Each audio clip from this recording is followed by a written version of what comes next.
Tutti troppo piccolo, aspetta, siamo troppo grandi. E voi? Ok, pronti? Voi? No!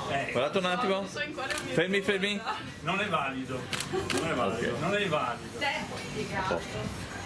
Siamo con Giulia Principali, una studentessa di Oderzo che non ha neanche 22 anni, credo, ed è candidata al Consiglio regionale. Lei proviene dall'esperienza di Rifondazione Comunista, oggi corre con l'Altro Veneto. Ora possiamo, perché Rifondazione appunto ha scelto di entrare in questa lista.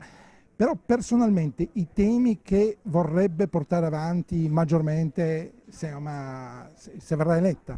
Beh, essendo studentessa appunto porterei avanti prima di tutto l'istruzione, penso che appunto la Regione dovrebbe garantire a tutti il diritto allo studio e quindi garantire a tutti le borse di studio regionali per gli studenti che magari hanno dei redditi più bassi e quindi non riescono neanche spesso a completare i loro studi e non solo poi agli studenti italiani ma anche agli studenti migranti, visto che ci sono moltissimi studenti migranti che hanno delle poche borse di studio a disposizione. Penso che questo non sia giusto perché secondo me il diritto allo studio dovrebbe essere garantito a tutti indipendentemente dalla provenienza geografica. E poi penso anche che la Regione dovrebbe dovrebbe sistemare, diciamo, l'edilizia scolastica, visto che ne ha la possibilità, e poi appunto mi batterei molto, oltre che per l'istruzione, anche per i migranti. Appunto è un altro tema che sento molto vicino, perché appunto penso che in Veneto sia importantissimo sconfiggere la Lega e tutto questo terreno culturale che è proprio razzista e xenofobo e quindi appunto accoglienza per i migranti. Giudica allora le ultime dichiarazioni di Salvini, comunque di esponenti della Lega, anche relativamente alla questione degli arrivi di richiedenti asilo, via del blocco navale. Sì, penso che non ci sia nulla da dire perché veramente sono, secondo me, dichiarazioni incommentabili.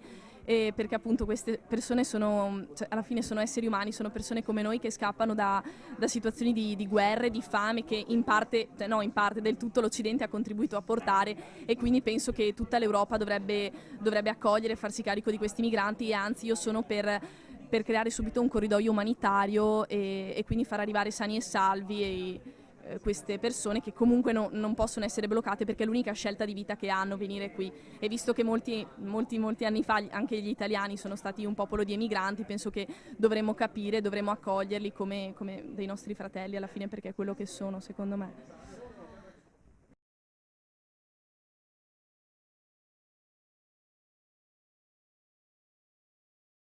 Ma la Regione dove troverebbe i soldi per fare tanti interventi nell'edilizia scolastica?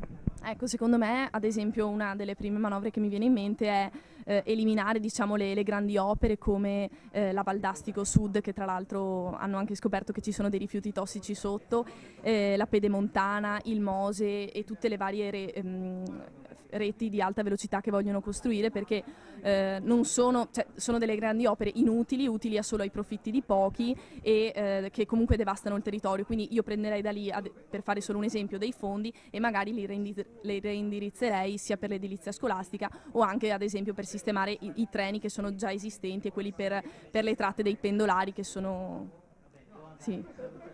schifo, diciamo.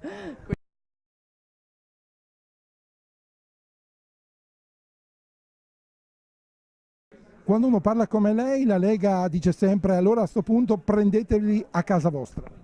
Beh, io sarei anche disposta a che ognuno si portasse a casa qualcuno, perché comunque è effettivamente una situazione di emergenza, quindi penso che dovremmo tornare. Sarebbe disposta anche ad ospitare? Sì, certo, dovremmo tornare ai valori basilari della solidarietà in un momento così di crisi.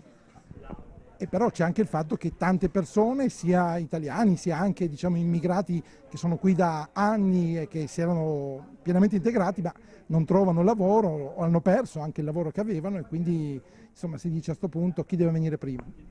Allora, secondo me deve venire prima chi ne ha più bisogno, e non è una questione appunto di provenienza geografica. Non è che secondo me devono venire prima gli italiani, secondo me deve venire prima chi ne ha più realmente bisogno. E se questi qua stanno morendo di fame, penso che abbiano bisogno appunto di essere tutelati, di essere protetti, e poi appunto penso che non siano loro i colpevoli del fatto che gli italiani o cioè la gente non abbia lavoro, perché insomma penso che se no si fa la solita guerra tra poveri e si dà la colpa a loro, quando in realtà è colpa dei governi, e non solo anche dei governi, anche proprio dell'Unione Europea, insomma, che fa venire prima le banche delle persone, che non dà lavoro o magari pensa di fare grandi opere come la TAV, il MOSE, quindi in questo modo toglie soldi che potrebbero invece essere investiti ad esempio per creare lavoro sia per gli italiani ma anche per i migranti, perché secondo me non fa differenza tra italiani e migranti, ecco, quindi...